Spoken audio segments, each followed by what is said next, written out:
So I thought I'd do a little video here, doing an alternator on Dad's 06 LLY, and finally just got it swapped out. It didn't take very long. I watched a guy on YouTube because I saw this inner shroud and how it's going to interfere with your freaking tensioner pulley. Like, oh man, why would they do that? And then why would they, you know, on this 06 LLY, LBZ, LMM, all that. Why would they do this? Where they put a double O-ringed Y bridge on there, so you put enough boost into it and it just blows out and then you lose all your boost and truck runs like shit. Whatever. Why would they also do this? I mean, how does this promote cooling? I don't know. I mean, it's just there. They're just flat fins. They're not angled. Well, maybe they are a little bit angled, but how does that promote cooling so much better? Is it, oh, that's 5% better cooling? What's 5%? 1 degree? You know? I don't understand why they do this. And this. I mean, this is just a garbage design also. This boot is freaking paper thin. I mean, it is literally paper thin on all the trucks. And when I did my EGR delete and I got a whole new pipe from the Y bridge down to here, you take the clamp off here, take this plastic piece off, and then you just use this clamp with the boot and put it on over into the new pipe. Why? Because this side of the intercooler, oh, that's the radiator, this side of the intercooler is plastic, has a plastic tank on it, and it's got another plastic fitting on the bottom side of this boot. Why would they do that? When on 01 to 04 and 06, oh okay, 04 and a half, 05 and a half.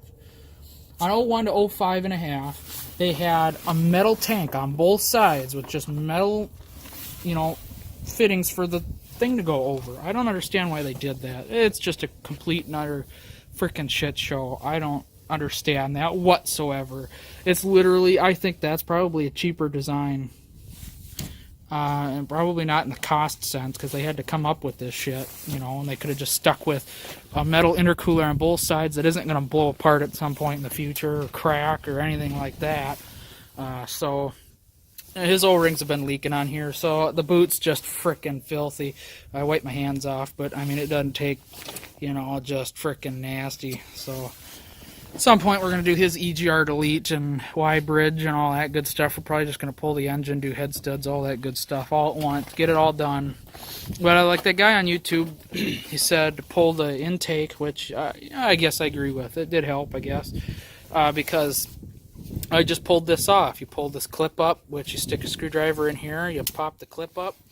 I just stuck it around here so it didn't fall off, and I just pulled this off. You wiggle it, and then it's a tight squeeze in between the mouth of this and this line, but if you pull it up and kind of squeeze it through, it'll pop out, and it'll be out of the way enough that you can just get your ratchet in there. I've got the Harbor Freight extending 1/2-inch drive. Really works good for timing, or for serpentine belts, and that's what I use to do that stuff. So it had more than enough room to just get in there. And he was saying, oh, well, now that you've got the intake out, he didn't mess with that. He's just like, you're going to pull that bolt out. Good luck with that. That one, and I think the one on the other side to get this inner fan shroud loose, push it forward so that way you have a gap in between the fan shroud and the tensioner. Yeah, no, I'm not farting with that, because I tried getting my ratchet in on that bolt down there. I don't know how the hell he did it.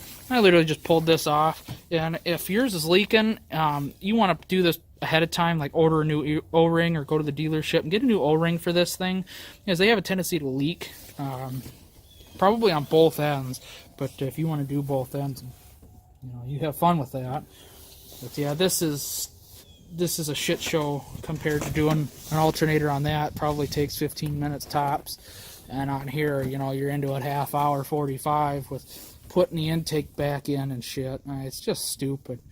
Now, my other gripe about SNB, this is their newer designed ones, but they still do it so you can't get anything in on there on that screw. It's just such a tight spot. You can't get a socket. The wrench barely fits on the, you know, I have, luckily I've got a set of these so I can get in on it. but I don't want to sit there and wrench on a bolt, you know. I like ratcheting wrenches, or like I pulled the other 2 bolts out with that on a drill, just out, gone, done, you know. So S&B still can't figure that design out, which is really irritating. But whatever, it flows better. One of the things you got to live with, but it's one of them things where like, sheesh, I got to pull the intake out. This adds another amount of time because I have to sit here with a hand tool and manually, it's probably a little bit slower than that, and the bolt was tight all the way through. So, I mean, it becomes a pain to where you don't even want to work on your vehicle because you can't get the stuff out in a timely fashion. Like if I could have just, because I've got a wobble, if I could have just gotten on there and, you know, and just ripped the intake right out, you know, within a minute, and so be it. I'll do it all day. But when it takes an extra 4 or 5 minutes on one bolt, I mean, I don't even want to work on this. I just know what's involved. I know it's just one bolt, but it's just a pain in the ass. I don't want to do it, blah, blah, blah. It just adds to that job length. It's just stupid to me. But, oh boy, other than that, everything went smooth. The alternator actually just popped right in, because I guess these bushings, those are, I don't know what kind of material bushing in between here that goes in and out. Supposedly those are supposed to move or something, and they were out a little bit further for the old alternator, but this one, literally, I just set in there and it just popped in. Oh, that's nice. I did have to, obviously on these trucks, you have to pry the alternator out of there, and you got to be very careful when you do it. Because I've done it time or two before where you try and get in here. I don't know if the light was great.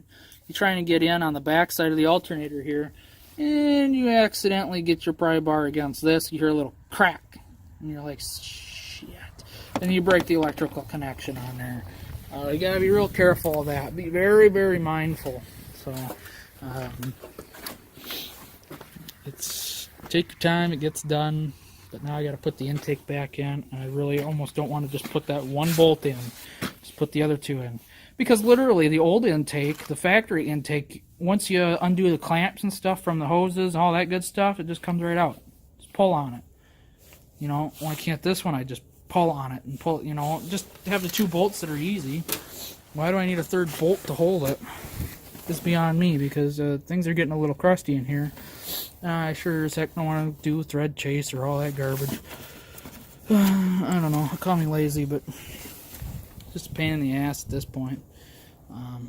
So we'll get her back together. The complaint with the alternator was you'd fire it up cold, and you'd watch your voltmeter, you know, go from 0 up to about the first quarter mark, and it would just stay there and do nothing. Just stay there. And then after a good couple minutes of running the truck, it would finally pop up to 14 or whatever.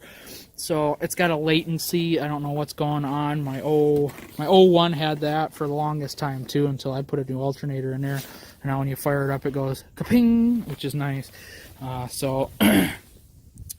And with the truck running the glow plugs, maybe that's what it is. Maybe you got tired of running the glow plugs when the truck starts up, because these later trucks, they cycle the glow plugs on and off even while the truck is running to help keep the cylinders warmed up. That's why when I do a cold start on the LBZ in this negative 14-degree weather, you don't get any smoke even immediately after fire up. Probably a good 30-40 seconds after fire up does it start, you know, steaming. So yeah, those glow plugs cycle on and off according to the manual, or somewhere I read that. I think it's in the manual. I'm not sure. I think it's in the Duramax manual, the service manual. But anyway, so that's a little interesting tip for you. But this is just a fun job. No, and the other thing they did on this truck, which really doesn't get me, they put a spring clamp on this pipe here. Okay, and you come up here and you got a crimp. So I mean, that's a lower radiator hose, so I guess you can change it out. But and then it's crimped up on that plastic fitting, so if you ever booger up the plastic fitting, I think this hose was like $60 to get a replacement. That's how I put a new one on my LBZ when I did my engine swap. That's why took me the longest time to get the cooling set up because I was missing this pipe. I forgot to take it off the old engine. I didn't even pay attention that it was crimped up there, and I just left it on the old engine. I was like, I don't know that, the new engine. I didn't even see it. I don't know what I was thinking, but when it came to putting the new engine in, and I didn't have the hose, and I was like, shit. And I found out that it's a metal pipe, and it's like different from the other years, and I'm like, why would they do that? You know, older years, it's just a clamp on there and clamp up top, and you know, why would they get rid of that? I mean, I don't understand. But anyway, I'm waiting on the mail truck because I got my other. I'll make another video today of the other upgrades that are getting installed on the black truck, the ones I kind of told you to guess on, whether you could or not, I don't know. But leave a comment down below what you think is going to go on the truck next. It's an exterior option, so it's going to be pretty freaking awesome. I'm just waiting for the mail lady, which is later than she was yesterday, which is fantastic. Only when you're waiting for stuff. Anyway, so thanks for watching, and stay tuned for the next update. Alright, hopefully this alternator works better.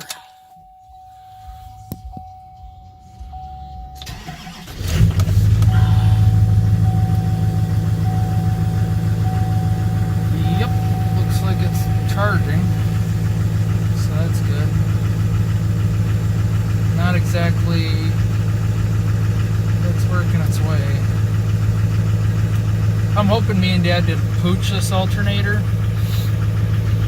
because we drove the great truck with this alternator, and it of course it had dead batteries, so the alternator had to do all the work keeping the truck running. Looks like she's a little tired, but it's working its way just a hair. We'll let it run for a good minute, probably get her high idling, see where she's at. But so far it's working a little bit better than that one, where it wouldn't even get up to 13.8 or whatever this one's running right now. So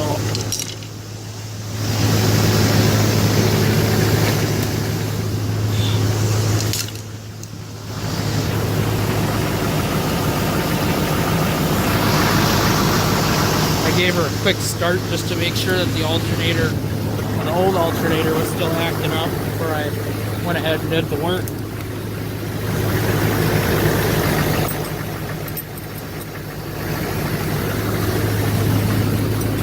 I'm getting pretty excited. I got well, let's give you a little whistle.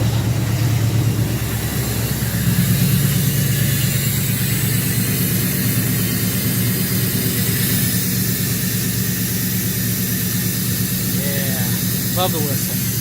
Anyway, like I was saying, I got a new tool for taking video that'll be here in a couple days. That's really going to make a difference when it comes to making videos. It's going to be really nice. I'm excited because you guys are finally going to be able to have a quality video that's just not all over the place. So that's going to be nice. It should be here Monday. It's Thursday right now. Just waiting on the mail lady still. But, or dude, I don't know. They constantly keep switching the mail person around here. Every day it's somebody different. And I'm pretty sure we have one main mail lady, but she's not here every single time. I just don't understand that, because when she delivers the mail, it's like noon, 1 o'clock. It's awesome. And as anybody else, it's like 2, 3, 4 in the afternoon. What the hell? I want my mail. So it's just like UPS. We're only a few miles from the UPS depot, and UPS doesn't show up till like 3 or 4, 5, 6 in the afternoon sometimes, because we're probably one of the last people in their route, which is royally disappointing, because, you know, like, oh, it's out for delivery today, I can start doing some work on it today. Nope. You're waiting for the guy to show up, so that's fantastic. And then FedEx is pretty decent. I think they usually show up 11 to 2, somewhere in there, so you can at least start working on a vehicle, get it all ripped apart. The parts will be here by the time I get ready to put it back together. So that's nice. Frick sakes, I'm done with what I want to do out here. I've got another project that could start. If I start it, I'm going to want to finish it, and I'm waiting for parts to come to start something that I want to end with today. It's freaking cold, and I don't want to wait all day. Let's see how she's doing. Oh yeah, much better. Yeah, that's good. So as long as she perks up all the time, we'll be perfectly fine. Figure I'll let her warm up a little bit before I shut it down instead of just shutting her down cold. I hate doing that. Like super cold. At least it gets up to 100 and some degrees, right? I know it's a pretty rapid cold cycle or heat cycle, but I just can't fathom. I don't know. It's kind of at a loss at this point. Like, what do? You start it to check it. It's cold. You let it warm up. Do not let it warm up. You just start it, check it. Oh, okay. Shut it off. You know. I don't know. That's what Dad would do, I think. But I don't know. To me, it just seems painful to go from stone cold, start it up, you know, get 2-3 degrees in it, shut it off. You know. She's putting out some heat already, maybe. I don't know. This is what I don't like about these. I always thought I wanted one of these automatic climate control. In reality, look at this fan speed. We're 2 away from its maximum speed. It's not until that one that you can actually hear it. You can't feel it whatsoever. And on the highest setting, that's like number 4 on a manual control. I don't understand that. How does that work?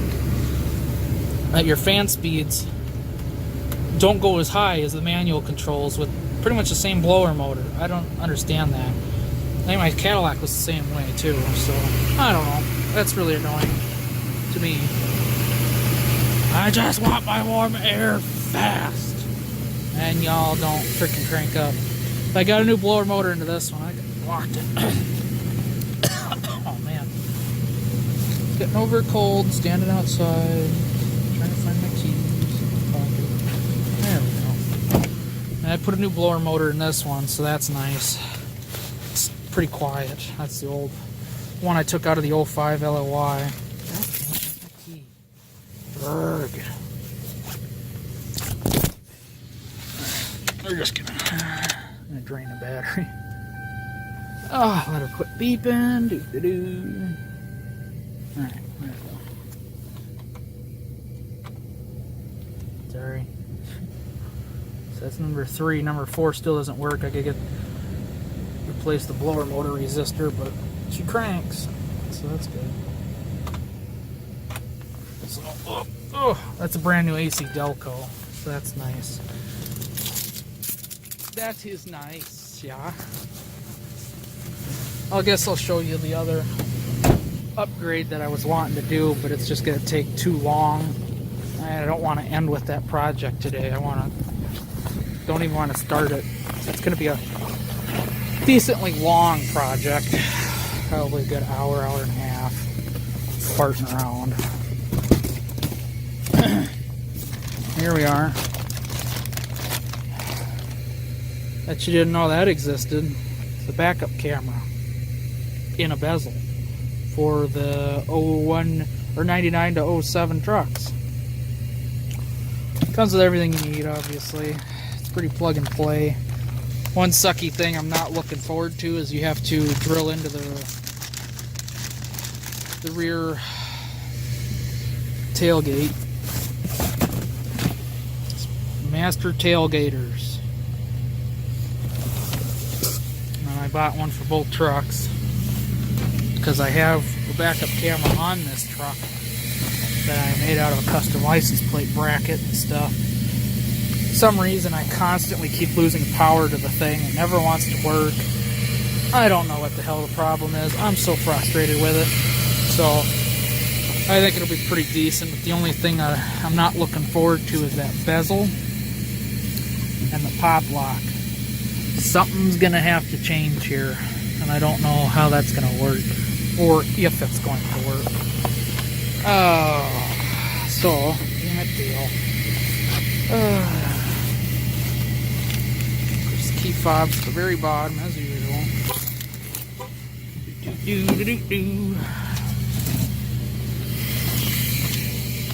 Let's see how that's going to work. I don't know. I'm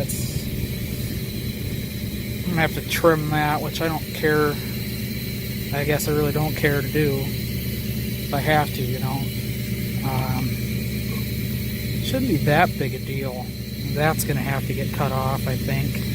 Or at least get severely trimmed so there's like nothing left of it. I don't know what actually moves up in there. I don't know, it's either going to come off or something. I have to find a tailgate lock, but I'm pretty excited for that. I would rather have one that locks and unlocks with the key fob, if you ask me. But those are like mega expensive. Last time I checked a couple years ago.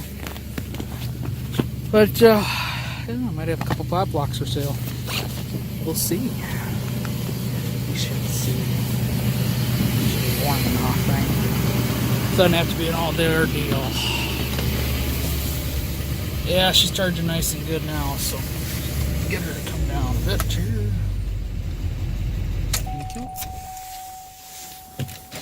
Alright, job done. So now I'm probably gonna go get undressed all the way because I'm got everything on. So probably go get undressed just so that the mail could come, and then have to get dressed again. I hate that. But I'm pretty excited for you guys to see what's coming. It's a nice. So, anyway, thanks for watching. Keep you updated.